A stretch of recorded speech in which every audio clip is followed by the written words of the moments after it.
Assalamualaikum warahmatullahi wabarakatuh. Halo, perkenalkan nama saya Maya Rahmawati dari Prodi Komunikasi dan Penyiaran Islam di semester 6 Fakultas Agama Islam Universitas Islam Nusantara. Kali ini saya akan mempresentasikan dari mata kuliah statistika. Di sini saya akan menjelaskan tentang analisis korelasi.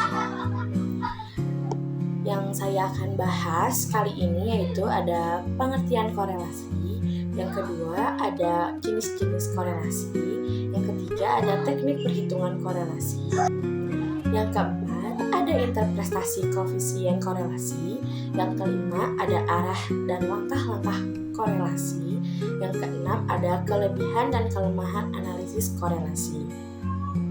Nah, yang pertama saya akan bahas yaitu pengertian korelasi. Korelasi adalah teknik analisis statistik yang digunakan untuk mengukur dan mengetahui hubungan antara dua atau lebih variabel kuantitatif. Hubungan ini bisa bersifat positif ataupun negatif, atau bahkan tidak ada hubungan sama sekali. Dalam konteks statistik, korelasi mengukur seberapa erat perubahan pada satu variabel yang diikuti oleh perubahan pada variabel lainnya. Nah, nilai-nilai koefisien korelasi berkisar antara -1 hingga +1. Nah, nilai +1 menunjukkan hubungan positif, di mana nilai +1 menunjukkan hubungan positif sempurna. Contohnya jika satu variabel naik, variabel lainnya juga naik secara proporsional. Dan ada juga nilai -1 menunjukkan hubungan negatif yang sempurna. Contohnya jika satu variabel naik, variabel lain turun secara proporsional. Ada juga nilai 0 yang menunjukkan tidak ada hubungan linear antara kedua variabel tersebut. Bahasan yang kedua ada jenis-jenis korelasi. Beberapa jenis korelasi ini yang umum digunakan dalam analisis data antara lain: yang pertama ada korelasi sederhana, yaitu mengukur hubungan antara dua variabel saja. Nah, yang kedua ada korelasi ganda, mengukur hubungan antara dua atau lebih variabel independen dengan satu variabel dependen. Nah, untuk yang ketiga yaitu ada korelasi parsial, mengukur hubungan antara dua variabel dengan mengendalikan pengaruh variabel lain. Pembahasan yang ketiga yaitu ada teknik perhitungan korelasi. Ada beberapa teknik yang digunakan untuk menghitung korelasi. Antara lain ada yang pertama Pearson product Oman, yaitu digunakan untuk data interval atau rasio yang berkontribusi normal.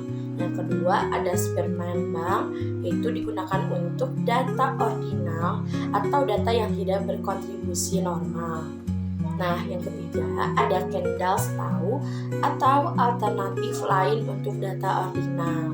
Nah, yang keempat ada korelasi parsial dan ganda, digunakan untuk mengukur hubungan dengan lebih dari dua variabel atau mengontrol variabel tertentu.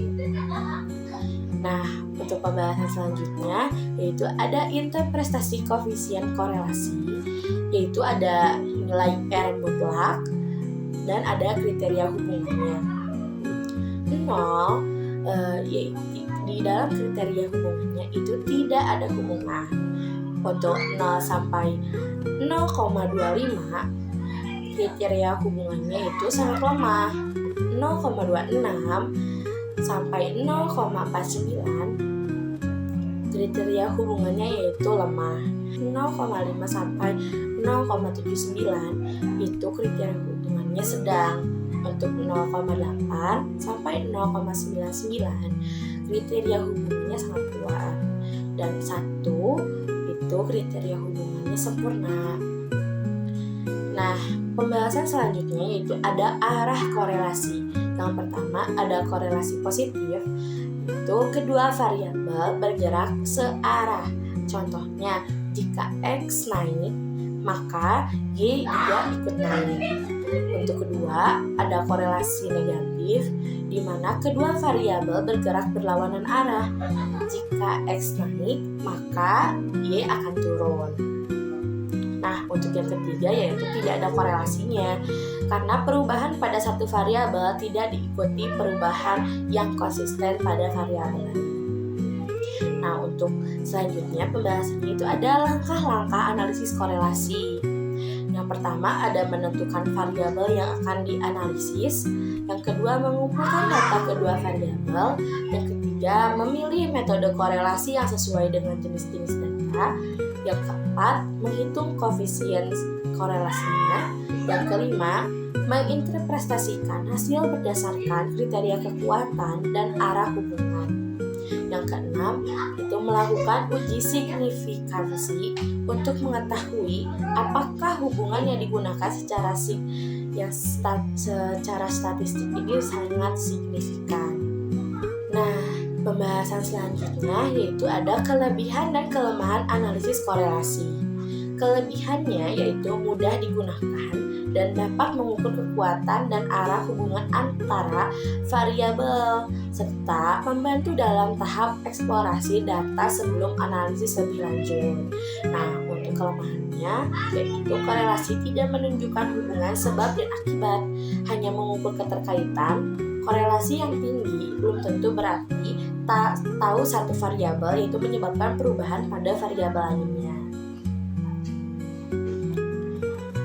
Nah, dengan pembahasan-pembahasan yang sudah saya bahas, maka bisa disimpulkan bahwa analisis korelasi merupakan alat penting dalam penelitian kuantitatif untuk mengetahui dan mengukur hubungan antar variabel. Hasil analisis korelasi dapat digunakan sebagai dasar pengambilan keputusan atau sebagai langkah awal sebelum melakukan analisis lanjutan seperti regresi. Nah, namun penting juga untuk diingat bahwa korelasi ini tidak sama dengan kausalitas. Sekian presentasi dari saya. Maaf bila ada salah kata-kata dan terima kasih sudah mau mendengarkan. Sekian saya pamit undur diri. Wassalamualaikum warahmatullahi wabarakatuh.